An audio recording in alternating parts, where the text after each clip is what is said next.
नमस्कार, उत्तराखंड समाचार में आपका स्वागत है। मैं रेणु प्रेती। सबसे पहले मुख्य समाचार।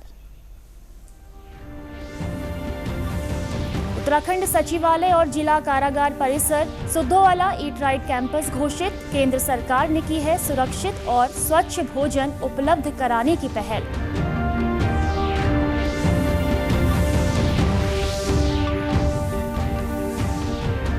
पिंक बूथ के बाद अब सीसीटीवी से लैस होगा देहरादून का पलटन बाजार। सालों बाद पूरी हुई व्यापारियों की मुराद। जिलाधिकारी ने दी बजट को मंजूरी।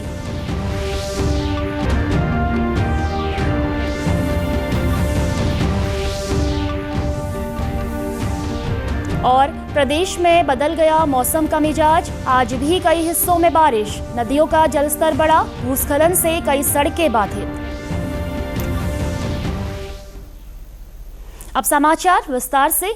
भारतीय खाद्य संरक्षा एवं मानक प्राधिकरण भारत सरकार ने उत्तराखंड सचिवालय और जिला कारागार परिसर सुद्धोवाला को ईट राइट कैंपस घोषित किया है। आज राज्य सचिवालय स्थित सभागार में मुख्य सचिव राधा रतूड़ी की अध्यक्षता में इस संबंध में एक कार्यक्रम आयोजित किया गया। इस मौके पर मुख्य सचिव ने केंद्र सरकार की ओर से निर्गत ईट राइट कैंपस प्रमाण पत्र को सचिवालय प्रशासन के सचिव दीपेंद्र चौधरी एवं उप महानिरीक्षक जेल को विधिवत प्रदान किया। इस मौके पर मुख्य सचिव राधा रतूड़ी ने कहा कि दोनों संस्थानों को सुरक्षित एवं स्वच्छ खाद्य पदार्थ के मानक अनुसार अपनी सेवाएं बनाए रखने की कसौटी पर प्रतिदिन खरा उतरना चाहिए। राज्य में स्थित जेलों के भोजनालय तथा कैंटीन द्वारा खाद्य सुरक्षा के मानकों अनुसार कैदियों को खाद्य पदार्थों की उपलब्धता सुनिश्चित कराना भी सरकार के लिए सर्वोच्च प्राथमिकता का विषय है। इस दिशा में जिला कारागार सुद्धोवाला को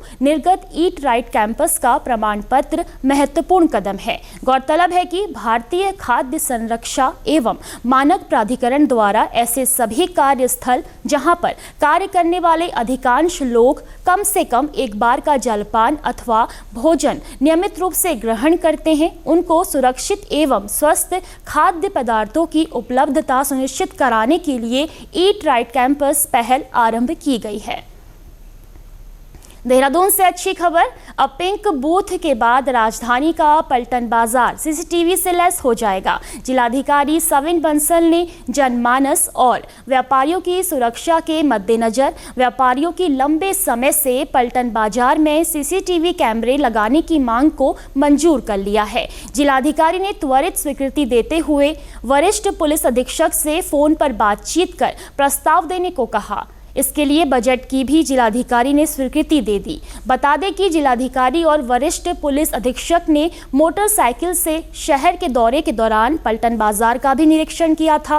इस दौरान CNI चौक के पास पिंक बूथ बनाने के निर्देश दिए गए थे।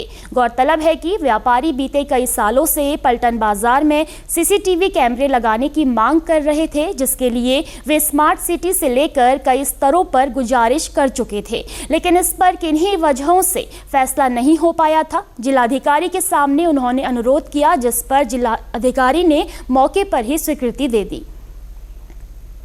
बात करेंगे मौसम की। कई दिनों से चटक धूप के चलते पड़ रही गर्मी से बुधवार को हुई बारिश ने राहत दी है, जिसके बाद आज भी कई जगहों पर बारिश का सिलसिला जारी है। वहीं राज्य में कहीं कहीं भारी बारिश से नदियों के जलस्तर में भी बढ़ोतरी दर्ज की गई है। साथ ही बद्रीनाथ राष्ट्रीय राजमार्ग नंदप्रयाग के समीप भूस्खलन के कारण यातायात के लिए अवरुद्ध है। उधर टिहरी गढ़वाल में कल रात बारिश के कारण बूढ़ा केदार से झालाबीन तक सड़क क्षतिग्रस्त हो गई है। इस बीच मौसम विभाग ने आज बागेश्वर और पिथौरागढ़ जिलों में भारी बारिश की चेतावनी जारी की है, जबकि देहरादून, हरिद्वार समेत दूसरे जिलों में भी कहीं कहीं गर्जन के साथ आकाशीय बिजली चमकने और भारी बारिश की संभावना जताई गई है। उधर मसूरी में भी देर रात हुई भारी बारिश से जनजीवन अस्त व्यस्त हो गया। घंटाघर के पास राजमंडी में भारी भूस्खलन होने से एक मकान खतरे की जद में आ गया। इसके साथ ही मसूरी खेतवाला मार्ग भी भूस्खलन की चपेट में आने से पूरी तरह क्षतिग्रस्त हो गया है, जिससे लोगों को भारी दिक्कतों का सामना करना पड़ रहा है। वहीं मसूरी कैंपटी राष्ट्रीय राजमार्ग कैंपटी बाजार के पास भारी भूस्खलन से बंद हो गया, जिससे मार्ग के के दोनों तरफ सैकड़ों की तादाद में वाहन फंस गए। हालांकि राष्ट्रीय राजमार्ग के कर्मचारियों ने कड़ी मशक्कत के बाद मलबे को हटाकर वाहनों की आवाजाही सुचारू की।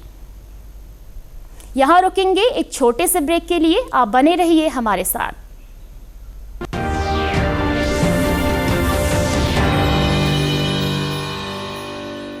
क्या आप भी इंग्लिश सीखना चाहते हैं, फर्राटेदार इंग्लिश बोलना चाहते हैं, अच्छे अंग्रेजी के मुहावरों के साथ साथ आम बोलचाल में भी अंग्रेजी का प्रयोग करना चाहते हैं? तो चाहे आप विद्यार्थी हैं, वर्किंग प्रोफेशनल या house maker, we are here to make your communication skills way better. संपर्क करें doctor Kanchan Negi, founder ebullient English international institute, Dehradun.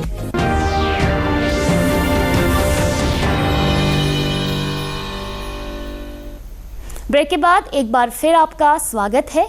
Govind Ballabh Pant engineering college घुड़दौड़ी में राष्ट्रीय पोषण माह के तहत रसायन कार्यक्रम आयोजित किया गया। रसायन कार्यक्रम में 4 महालक्ष्मी किट और 70 किशोरियों को पोषण किट उपलब्ध कराए गए।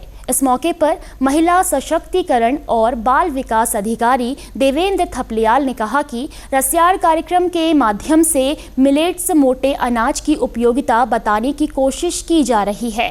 इसमें अपने लोक व्यंजनों का महत्व भी बताया जा रहा है। इसमें हमने 4 महालक्ष्मी किट का वितरण और 70 किशोरियों का हमने पोषण किट का वितरण किया है। इस कार्यक्रम में हमने यह भी ध्यान रखा है कि जो हमारे स्थानीय और पारंपरिक खाद्यान्न है उनका स्टॉल लगाया जाए, ताकि हम ये जानकारी दे सकें कि जो हम स्वस्थ खाना खाएंगे तो हमारा तन है स्वस्थ हो पाएगा। और साथ ही जो हमारी थीम है सुपोषित किशोरी सशक्त नारी, उसको ध्यान में रखकर हुए हमने यह कार्यक्रम का संचालन किया है। इस मौके पर क्षेत्रीय विधायक राजकुमार पोरी ने कहा कि सरकार बच्चों और महिलाओं के सशक्तिकरण के लिए प्रतिबद्ध है। सरकार का जो ध्यान है मातृशक्ति की तरफ और शिशुओं की तरफ अधिक है। इसका मतलब हर साल जो है इस तरह के कार्यक्रम यहाँ पर आयोजित किए जाते हैं बाल विकास के द्वारा, और महिलाओं को कुपोषण से बचाया जाए, बच्चों को कुपोषण से बचाया जाए। इसके लिए जो है यहाँ पर संपूर्ण आहार की जानकारी, किस तरह से संतुलित आहार बच्चों को मिले, जब माँ के गर्भ में बच्चा आता है, सब तब से लेके और उसके पैदा होने तक की सारी जिम्मेदारी सरकार ने अपने ऊपर ले रखी है और सारी व्यवस्थाएं कर रखी है। रसायन कार्यक्रम में प्रतिभाग कर रही छात्रा साक्षी ध्यानी ने बताया कि इस कार्यक्रम में पौष्टिक आहार और महिला सशक्तिकरण पर महत्वपूर्ण जानकारियां उपलब्ध कराई गई। और यहाँ जीबी पंत में रसायन कार्यक्रम का आयोजन किया गया था, जिसमें हमें रंगोली बनाने की अवसर प्राप्त हुआ। तो उसका टॉपिक था सुपोषित किशोरी सशक्त नारी। तो इसमें हमें बताना था कि एक जो कन्या अपनी किशोर अवस्था में अगर अच्छा खाना पीना, अच्छा डाइट लेगी तो वो आगे चल के एक अच्छा नेशन बिल्ड कर सकती है। वुमेन एम्पावरमेंट के ऊपर हमने फोकस किया था। यही हमारे रंगोली के माध्यम। केंद्र सरकार की प्रमुख पहल मेक इन इंडिया को 10 साल पूरे हो गए हैं। इस अवधि के दौरान सरकार ने कई प्रमुख योजनाएं लागू की हैं। इन कार्यों से भारत के विनिर्माण परिदृश्य में क्रांति आई है और देश की आर्थिक व्यवस्था मजबूत हुई है। मेक इन इंडिया पहल ने भारत के मैन्युफैक्चरिंग सेक्टर को एक नई ताकत दी है। पेश है एक रिपोर्ट। इंडिया का मंत्र प्रधानमंत्री नरेंद्र मोदी ने 15 अगस्त 2014 को लाल किले की प्राचीर से दिया था, जिससे भारत को महत्वपूर्ण निवेश, निर्माण, संरचना तथा अभिनव प्रयोगों के वैश्विक केंद्र के रूप में बदला जा सके। सरल शब्दों में समझें तो इसका उद्देश्य था कि भारत के आयात में कमी लाई जाए और निर्यात को बढ़ावा मिले। पिछले 10 सालों में इसके माध्यम से देश ने कई मोर्चों पर नए कीर्तिमान स्थापित किए और कई ऐसी उपलब्धियां हासिल की जिनकी भारत अभी कल्पना भी नहीं कर रहा था। मेक इन इंडिया हमारे देश को मैन्युफैक्चरिंग और इनोवेशन का केंद्र बनाने के लिए 140 करोड़ भारतीयों के सामूहिक संकल्प को दर्शाता है।